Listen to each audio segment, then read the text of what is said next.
Régime du camp.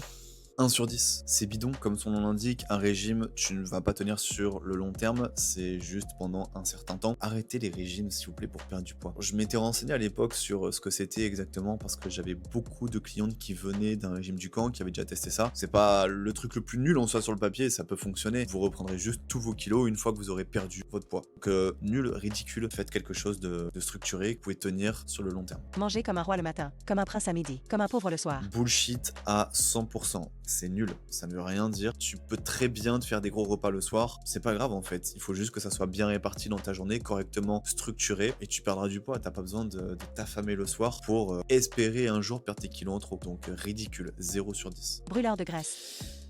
On va pas mettre 0 parce que je pense que ça peut être efficace, notamment tout ce qui est carnitine, guarana, mais ça doit être utilisé comme une aide, et encore, j'ai même pas trop envie de dire comme une aide, mais il faut que tout soit structuré à côté, quoi. Ton sport, ton alimentation, ton hygiène de vie. Si tu fais tout comme d'habitude et que tu vas prendre de la carnitine ou un brûleur, je ne sais lequel à côté, nul. Tu perds ton argent, tu perds ton temps. Je mets un 0 si c'est dans ce cas-là, et je mets un 6 sur 10 si tout est structuré. Un repas par jour.